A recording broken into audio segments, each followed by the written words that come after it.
नमस्कार, मैं हूं महेश दीक्षित और आप देख रहे हैं खुला खाता। आज हम बात करेंगे एक ऐसे विषय की जो केवल धर्म या आध्यात्म से जुड़ा नहीं है, बल्कि हर उस व्यक्ति के जीवन से जुड़ा है जो तनाव, चिंता, क्रोध, असंतोष या मानसिक अशांति से गुजर रहा है। आज का विषय है विपश्यना ध्यान यानी विपश्यना मेडिटेशन।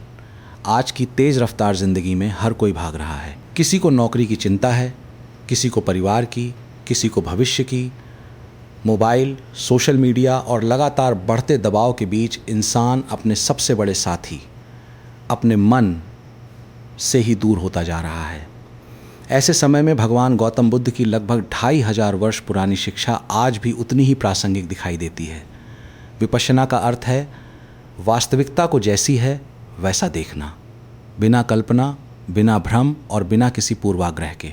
ये केवल आंखें बंद करके बैठ जाने का अभ्यास नहीं है, बल्कि स्वयं को समझने की एक गहरी वैज्ञानिक प्रक्रिया है। बुद्ध ने अपने उपदेशों में 3 ऐसे सार्वभौमिक सत्य बताए जिन्हें समझे बिना जीवन के दुखों से मुक्ति संभव नहीं मानी गई। पहला है अनित्यता, दूसरा दुख और तीसरा अनात्मा। सबसे पहले बात करते हैं अनित्यता, जिसे पाली भाषा में अनिच्चा कहा गया है। बुद्ध कहते हैं कि इस संसार में कोई भी वस्तु स्थायी नहीं है। हमारा शरीर बदल रहा है, हमारी भावनाएं बदल रही हैं, हमारे विचार बदल रहे हैं, रिश्ते बदल रहे हैं और परिस्थितियां भी हर पल बदल रही हैं। यदि हम ध्यान से देखें तो प्रकृति का हर नियम परिवर्तन पर आधारित है। लेकिन समस्या तब शुरू होती है जब हम किसी अस्थायी चीज़ को स्थायी मान लेते हैं। हम चाहते हैं कि सुख हमेशा बना रहे, रिश्ते कभी न बदलें, शरीर हमेशा स्वस्थ रहे और सफलता हमेशा हमारे साथ रहे। जब ऐसा नहीं होता तब हमें पीड़ा होती है। यहीं से बुद्ध के दूसरे सत्य दुख की शुरुआत होती है। बुद्ध ने कहा कि दुख का सबसे बड़ा कारण है आसक्ति यानी मोह।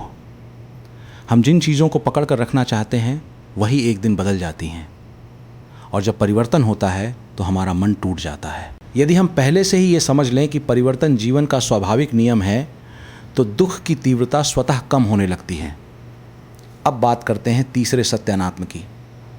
हम अक्सर कहते हैं मैं, मेरा, मेरी पहचान, लेकिन बुद्ध ने बताया कि कोई स्थायी मैं नहीं है।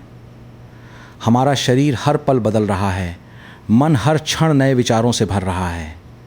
जो चीज़ लगातार बदल रही है उसे स्थायी आत्मा या अहंकार मान लेना भ्रम है। जब ये समझ विकसित होती है तो अहंकार धीरे धीरे कम होने लगता है, क्रोध कम होता है, लोभ कम होता है और दूसरों के प्रति करुणा बढ़ने लगती है।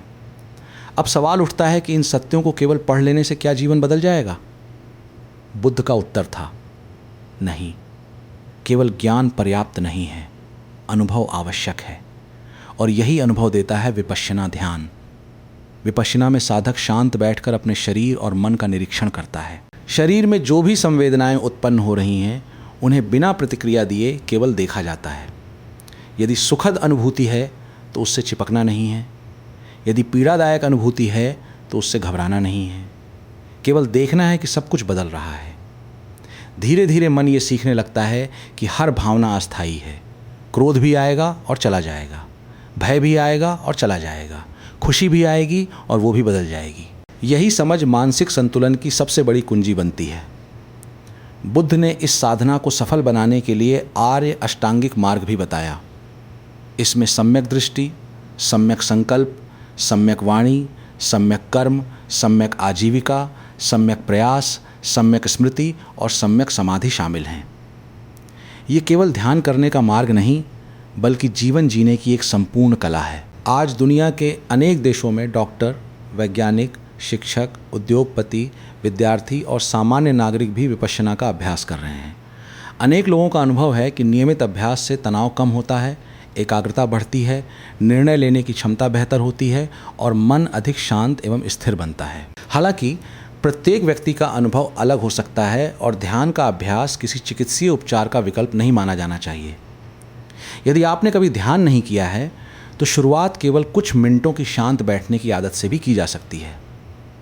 सबसे महत्वपूर्ण बात है नियमितता, क्योंकि बुद्ध का संदेश स्पष्ट था कि परिवर्तन केवल सुनने या पढ़ने से नहीं बल्कि निरंतर अभ्यास से आता है। तो दोस्तों, यदि आप अपने भीतर की बेचैनी को समझना चाहते हैं यदि आप जीवन की अनिश्चितताओं के बीच भी मानसिक संतुलन बनाए रखना चाहते हैं तो विपश्यना केवल एक ध्यान तकनीक नहीं बल्कि स्वयं को जानने की एक यात्रा हो सकती है। इसी संदेश के साथ मैं महेश दीक्षित आपसे विदा लेता हूँ। अगर आपको ये पॉडकास्ट ज्ञानवर्धक लगा हो तो इसे अपने परिवार, मित्रों और उन लोगों तक ज़रूर पहुँचाइए जो मानसिक शांति और सकारात्मक जीवन की तलाश में हैं। खुला खाता देखते रहिए। नमस्कार।